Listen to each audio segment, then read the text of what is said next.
मागी गणपती उत्सव हा महाराष्ट्रात मोठ्या उत्साहात साजरा केला जातो आणि आपण या उत्सवात सहभागी होण्यासाठी आलेलो आहोत. भांडूपमधील खडक मशीनचा राजा या ठिकाणी दर्शनाला आपण आलेलो आहोत.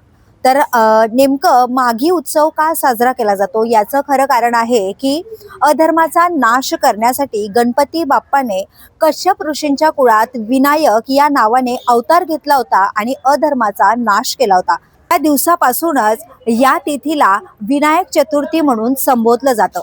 तर नेमकं आता खडी मशीनचा राजा याचं वैशिष्ट्य काय आहे, हा किती वर्षांपासून इकडे माघ उत्सवानिमित्त या गणपतीचा उत्सव साजरा केला जातो, थेट आपण आपल्यासोबत मंडळाचे काही कार्यकर्ते आहेत, पदाधिकारी आहेत, त्यांच्याकडून जाणून घेऊयात.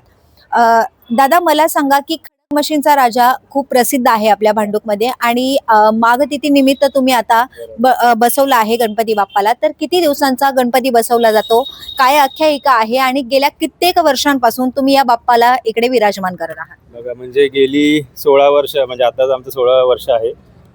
आम्ही गेली 16 वर्ष याच्यात कार्यरत आहोत. खडी मशीनचा राजा म्हणून आपलं गणपतीचं मंडळ प्रसिद्ध आहे आणि आपण यामार्फत वेगवेगळे सामाजिक उपक्रम आपण राबवत असतो, जसे ब्लड कॅम्प असेल किंवा चष्म्याचं शिबिर असेल, असे खूप सारे उपक्रम आपण राबवत असतो. तसेच कोरोना काळात म्हणजे हलाखीची परिस्थिती होती, तेव्हा पण मंडळातर्फे आपण खूप लोकांना असं मदत केलेली आहे. त्यानंतर चिपळूण साईडला फ्लड आलं होतं, त्यानिमित्ताने पण आपण तिकडे मदत केलेली आहे. परत शालेय वस्तू असू देत, तर ते आपण उपक्रम राबवत असतो. तसंच आपला 5 दिवसाचा यावर्षी म्हणजे दरवर्षी आपला उपक्रम असतो, कार्यक्रमाची रूपरेषा असते. त्यामध्ये आपण मंगळागौर असू दे, महिलांसाठी स्पर्धा असू दे, जेणेकरून त्यांच्याही कलागुणांना, त्यांच्या म्हणजे त्या गृहिणी आहेत, मग त्यांच्या कलागुणांना तिथे वाव मिळेल, हा आमचा मंडळातर्फे आपण प्रयत्न असतो. आणि तसेच मंडळात एकोपा राखण्यासाठी आम्ही हे आमचं मंडळ स्थापन केलेलं आहे, म्हणजे जेणेकरून आपले आजूबाजूचे असू दे किंवा चाळीतले असू, सगळे एकत्र येऊन हे उत्सव उत्साहात साजरा करतील. साधारणतः किती फुटांची गणपती बाप्पाची ही मूर्ती आहे? 7.5 फुटाची आमची मूर्ती असते.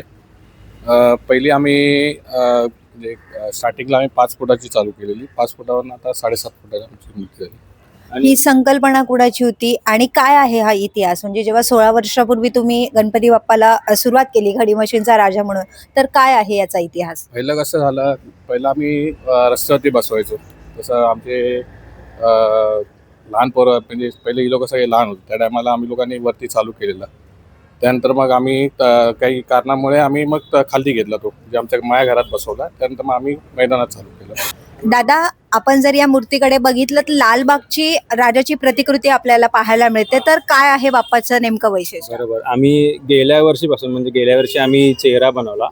म्हणजे आमचं असं सगळ्यांचंच मत होतं की, म्हणजे स्वप्न म्हणा की लालबागचा राजा दर्शन म्हणजे घडतच नाही दरवर्षी कोणाला, पण एक लालबागच्या राजाच्या रूपी बाप्पा आपल्या भांडूपला लाभला. त्या हिशोबात आम्ही अंकुश कांबळींकडे गेलो की अंकुश कांबळी, आम्हाला असं आहे, आमची काही मोठी मूर्ती नाही, पण आम्हाला 7.5 फुटाची एक मूर्ती आम्हाला बनवून पाहिजे, असा चेहरा लालबाग रूपी आम्हाला पाहिजे.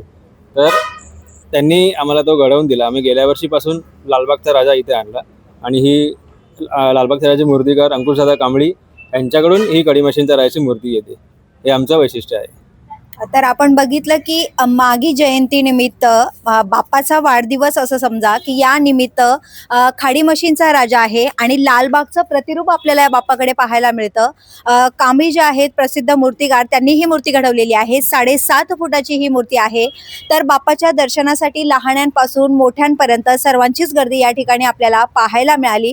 तर या मंडळाची फक्त एवढीच इच्छा आहे की लालबागच्या राजाचं दर्शन प्रत्येकालाच मिळू शकत नाही, तर ते सहजासहजी भांडूपवासियांना मिळावं, यासाठी हा आमचा छोटासा प्रयत्न असल्याचं त्यांनी सांगितलेलं आहे. व्हिडिओ जर्नलिस्ट सुमय दंडवतेसह विद्या अमृतकार, शहर मुंबई. व्हिडिओ आवडला असेल तर लाईक करा, शेअर करा आणि आमच्या चॅनलला सबस्क्राईब करा. बेल आयकॉन दाबायला विसरू नका.